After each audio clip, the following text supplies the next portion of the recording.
আসসালামু আলাইকুম প্রিয় দর্শক, সবাইকে স্বাগত জানাচ্ছি আমাদের আজকের আয়োজনে। আপনাদের সাথে আছে আমি ওয়াহিদ ফারুকি। আজ আমাদের সাথে স্টুডিওতে উপস্থিত রয়েছেন লেখক সাংবাদিক আলী আহমেদ মাবরুর। মাবরুর, আপনাকে স্বাগত জানাচ্ছি আমাদের আজকের আয়োজনে। আপনাকে অনেক ধন্যবাদ। মাবরুর, শুরুতেই আমরা বাংলাদেশের অন্যতম একটা প্রধান জাতীয় প্রসঙ্গ, আপনি জানেন যে জুলাই সনদ ঘোষণা করেছেন প্রধান উপদেষ্টা। তো শুরুতে এটা নিয়ে আমরা কথা বলতে চাই, আসলে প্রধান উপদেষ্টার এই জুলাই সনদকে কিভাবে দেখছেন? ধন্যবাদ।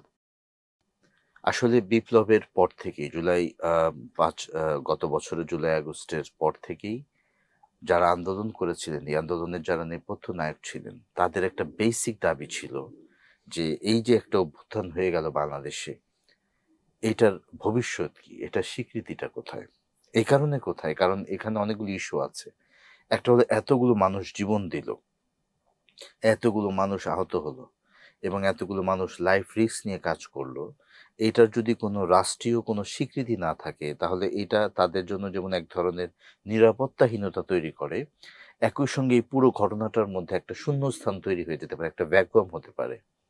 ফলে তাদের একটা ডিমান্ড ছিল যে এটা যেন রাষ্ট্রীয়ভাবে স্বীকৃতি দেওয়া হয় এবং এটাকে যেন সংবিধানে এটাকে যেন একটা অংশ হিসেবে যুক্ত করা হয়, অন্তর্ভুক্ত করা। তো এইটা নিয়ে তো কথাবার্তা চলছে এবং বারবারই এই আন্দোলনগুলো এসছে, বারবারই এই ধরনের দাবিগুলো এসছে এবং সর্বশেষ এবছর, চলতি বছরের শুরুর দিকে বেশ কিছু ছাত্র নেতা এটা নিয়ে প্রধান উপদেষ্টার যে সরকারি বাসভবন সেটাও অভিমুখে তারা পদযাত্রা করেছিলেন, তারা দাবি জানিয়েছিলেন এবং তারা হুমকি দিয়েছিলেন যে তারা এটা ডিক্লেয়ার করবেন।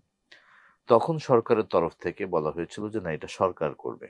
তো জিনিস কিন্তু দুটো, একটা হচ্ছে জুলাইয়ের ঘোষণাপত্র, আরেকটা হচ্ছে জুলাই সনদ। একটা হচ্ছে জুলাই ডিক্লারেশন, একটা হচ্ছে ন্যাশনাল চার্টার যেটাকে বলে। গতকাল যেটা প্রধান উপদেষ্টা আপনার পার্লামেন্টের সাউথ প্লাজায় দিয়েছেন বর্ণাঢ্য অনুষ্ঠান করে, এটা হলো বেসিক্যালি জুলাই ডিক্লারেশন। জুলাই সনদ এখনো বাকি আছে। তো ঘোষণাপত্র বা ডিক্লারেশন এটা বাংলাদেশের হিস্ট্রিতে আমরা অনেকবার দেখেছি। যেমন ধরেন বাংলাদেশের অভ্যুদয়ের সময় যে অস্থায়ী সরকার ছিল, তারও কিন্তু এরকম একটা ঘোষণাপত্র ছিল, একটা ডিক্লারেশন, প্রোক্লেমেশন। জি প্রোক্লেমেশন, যেটা আপনার ভিত্তিতে আপনার ওই 10 মাস আমাদের স্বাধীনতা যুদ্ধটা হয়।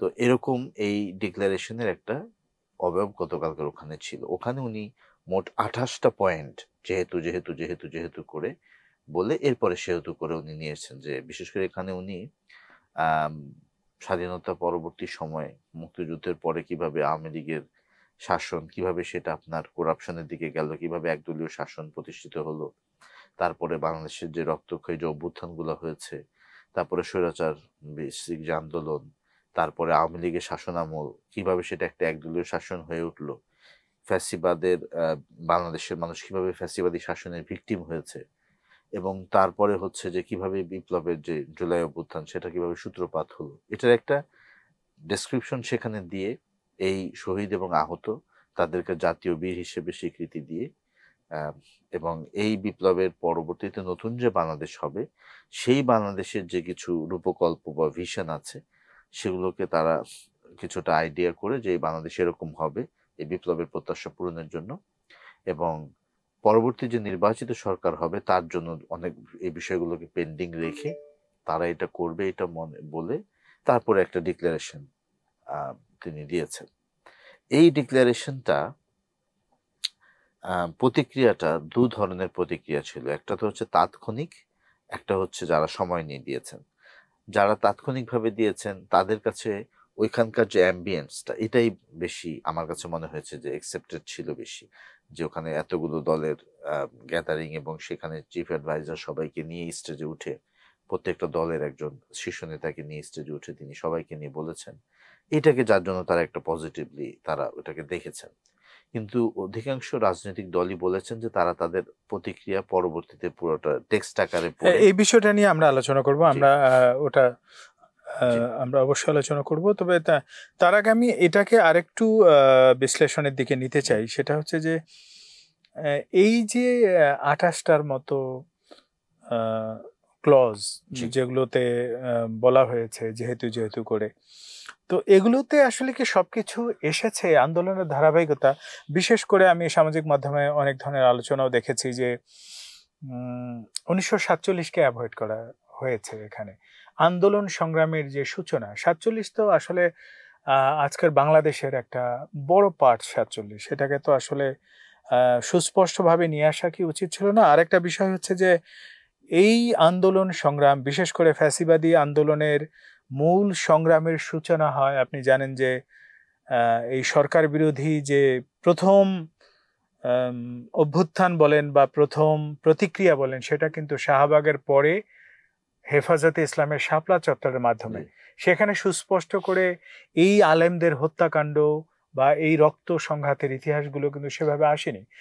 আমি আপনার কাছে জানতে চাই, 1947 এবং হেফাজতে ইসলামের এই বিষয়গুলো অন্তর্ভুক্ত না হওয়াটা কি এখানে আসলে কিছুটা দন্যতা না? দুটো ভিউ আছে। একটা ভিউ হচ্ছে আসলে ডিক্লারেশনটা কতটুকু বিস্তারিত হবে বা কতটুকু দীর্ঘ হবে, এটা নিয়ে একটা দ্বিমত। আপনি যদি সোশ্যাল মিডিয়ার কথা যেহেতু বললেন, সেখানেও এই আলাপটা হয়েছে।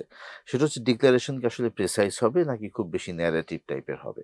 অনেকের মতে ন্যারেটিভ স্টাইলটা আসলে জুলাই সনদ যেটা হবে সেইখানে এই বিষয়গুলো আসার কথা। কেউ কেউ মনে করছেন যে না, এটা ডিক্লারেশনও থাকা উচিত। সেই দিক থেকে যদি আপনি বলেন, তাহলে আমি বলবো যে বাংলাদেশের এই পর্যন্ত আসার যে যাত্রাটা, যেটা আওয়ামী লীগও করেছে, সেটা হলো আওয়ামী লীগ তাদের ইতিহাসের ন্যারেশনটা শুরু করতো 1971 থেকে। জি, সেই প্রক্রিয়াটা এই ডিক্লারেশনের মধ্যেও আমরা লক্ষ্য করেছি। অর্থাৎ 1971 এর আগে আপনি তো বললেন 47, কিন্তু এই বঙ্গভূমির ইতিহাস বা এখানকার মানুষের যে জীবন আমাদের যুদ্ধ, ভূখণ্ড হ্যাঁ, সীমানার গোড়াই সেটা তো তো অনেক 47। সেটা অনেক 47 ছাড়া তো আপনার ভূখণ্ডই জি। নাই। এবং এই আলাপটা যদি আপনি করেন তাহলে এটা আরো আগেও যাওয়া সম্ভব। বিশেষ করে বঙ্গভঙ্গ, আমাদের যে বঙ্গভঙ্গকে কেন্দ্র করে বা এই বঙ্গে যেন মুসলমানরা যেন মাথা উঁচু করে দাঁড়াতে না পারে, সেটাকে যেন কোণঠাসা করে রাখবার একটা চেষ্টা, ঢাকা বিশ্ববিদ্যালয় কেন্দ্রিক যে ঐতিহাসিক যে ঘটনাগুলো ঘটেছে, এই সবগুলোকে নিয়ে একটা পরিপূর্ণভাবে কিভাবে আমরা এই পর্যায় পর্যন্ত আসলাম এবং কিভাবে আগে 71 আসলো, 71-এর আগের প্রেক্ষাপট হিসেবে 47 না হলে তো 71 হয় না। তো 47 কিংবা 47-এর আগে আপনি যদি আমরা একদম 1905 সালে আমাদের নওয়াব সলিমুল্লাহ থেকে যদি ওই সময়কার ঘটনা প্রক্রিয়াগুলো যদি শুরু করতে পারি বা পারতাম, তাহলে আমি বলবো যে এটা পুরোটা ইতিহাসকে কভার করা যেত। এক, দুই নম্বর হচ্ছে আমাদের জাতির যে বারবার যে উত্থানের একটা ইতিহাস আছে, আমরা যে জুলুমের শাসন বা জালিম শাসনটাকে আমরা টলারেট করি না, সহ্য করি না, আমরা বারবার এটার বিরুদ্ধে কথা বলি। এটা আপনি মির নিসার আলি তিতুমীরের গল্প আসতে পারতো, এখানে আপনার নবাব সিরাজউদ্দৌলা স্যাক্রিফাইসও আসতে পারতো, কিভাবে বাংলাদেশ আপনার ইস্ট ইন্ডিয়া কোম্পানির দখলে চলে গেল আসতে পারতো। এবং এই জায়গাগুলো থেকে যে পাকিস্তানের যে উত্থান, পাকিস্তানের যে সৃষ্টি, এবং কোন প্রেক্ষাপটে আসলে 47 হলো, এরকম একটা দ্বিরাষ্ট্র ভিত্তিক সমাধানের দিকে গেল, বা কোন প্রেক্ষাপটে ব্রিটিশরা এখান থেকে চলে গেল, সেখানে মুসলমানদের কি ভূমিকা, বা এই বঙ্গভূমির মানুষের কি স্যাক্রিফাইস, বিশেষ করে আমরা যে অঞ্চলটায় থাকি বাংলাদেশ, এই জায়গাগুলো তো নিয়ে আসতে পারলে এই বিপ্লবের সাথে ওই ইতিহাসটা একটা সাদৃশ্যপূর্ণ মনে হতো। এবং সেইখানে আমি বলবো যে তাহলে আমাদের এই বিপ্লবটাকে আরো বেশি গ্লোরিফাই করা সম্ভব হতো। কিন্তু ওই যে একটা আলোচনা যেটা আমি আপনাকে বললাম, যে আসলে ডিক্লারেশনে কতটুকু অংশ থাকবে বা এটা মানে বা থাকা উচিত, এইটা নিয়ে একটা আলোচনা ছিল। আমার কাছে মনে হচ্ছে যে সরকার খুবই গতানুগতিক একটা ঘোষণাপত্র দিয়েছে, এটা যদি আপনি আমাকে মূল্যায়ন করতে বলেন। আমি বলবো যে যেই পরিমাণ আলোচনা হয়েছে বা হচ্ছে বা এই বিষয়গুলো নিয়ে গত কয়েক মাসে যতবার আলোচনা হয়েছে, সেই জায়গাগুলো সেইভাবে ফুটে ওঠেনি। বিশেষ করে আপনি পরবর্তীতে যে ইস্যুটা তুললেন, সেটা হচ্ছে আপনার হেফাজতের যে পরে যে জি, শাপলা ম্যাসাকার। শাপলায় শাপলা ম্যাসাকার। তাহলে আমি বলবো যে বিডিআর ম্যাসাকারও তো নাই। এই আওয়ামী লীগের ক্ষমতায় আসার পরে প্রথম যে হত্যাকাণ্ডটা হলো, 57 জন মিলিটারি অফিসার তো বলা হয় যে আমাদের ইভেন স্বাধীনতা যুদ্ধের সময়ও মারা যায়নি। তাহলে এটা তো অনেক বড় ঘটনা ছিল, জি, সেটাও তো নাই। তো ধরেন, কিংবা আমাদের যে বাংলাদেশ যেভাবে আপনার বিচ্যুত হলো, ট্র্যাকের থেকে সরে গেল, আমাদের 2006 সালের পরে একটা নির্বাচন শিডিউল, সেটা হতে দিল না আওয়ামী লীগ, এবং না হওয়ার জন্য 28 অক্টোবরে যে লগি বৈঠার যে তাণ্ডব, এবং তারপরে যে মানুষ হত্যা, যার পরবর্তীতে যারই আলটিমেট রেজাল্ট হচ্ছে 111, এবং এরপরে 2 বছর দেশে যে একটা অরাজনৈতিক সরকার একটা থাকলো, এবং তার সাথে একটা আন্ডারস্ট্যান্ডিং এর ভিত্তিতে আওয়ামী লীগের যে ক্ষমতায় আসা, এবং সেই ক্ষমতায় এসে প্রথমে আগে সেনাবাহিনীকে দুর্বল করার জন্য বিডিআর এর যে পরিকল্পিত ঘটনা, তারপরে যে একটার পর একটা অপোজিশন দলকে আস্তে আস্তে টার্গেট করে তাদেরকে বিভিন্নভাবে মানে স্তব্ধ করে দেওয়া, বিচারিক হত্যাকাণ্ড হোক বা কাউকে পলিটিক্যালি আপনার কোণঠাসা করে রাখা হোক, এগুলো তো আমরা দেখেছি, এর কোনোটাই কিন্তু এখানে আসেনি। সুতরাং আমি বলবো যে যদি আমরা ইনসিডেন্ট ধরে হিসেব করি বা হিস্টোরিক্যাল রেফারেন্সে হিসেব করি, তাহলে আমি বলবো যে জুলাই ডিক্লারেশনটা অপূর্ণাঙ্গ, এবং এটা বলবো যে এটা ঘাটতি আছে, সীমাবদ্ধতা আছে। তবে আমি এটা ফিনিশিং এটা বলতে চাই, যেহেতু সনদ আসছে সামনে, আমরা জানি না কবে আসবে, সনদের ব্যাপারে বলা হচ্ছে যে গত প্রায় 2-2.5 মাস যাবত ঐকমত্য কমিশন যে মিটিং গুলো করছে, তাদের যে জায়গাগুলোতে তারা ঐকমত্য হয়েছেন, একমত হয়েছেন, ওইটা নাকি সনদে রিফ্লেক্টেড হবে। এখানে আমি আপনার সাথে একটু যোগ করতে চাই যে আসলে আপনি জানেন যে বিগত 16 বছর শুধু একটা দুঃশাসন নয়, দেশের বৃহত্তম জনগোষ্ঠীর চিন্তা এবং বিশ্বাসকে রীতিমতো ধূলিসাৎ করে দেওয়া হয়েছে। খুব ছোট্ট পরিসরের অল্প কিছু মানুষের বিশ্বাসকে, বিশেষ করে আমাদের রাজনৈতিক এবং সাংস্কৃতিক যে মূল ইতিহাস, সেটাকে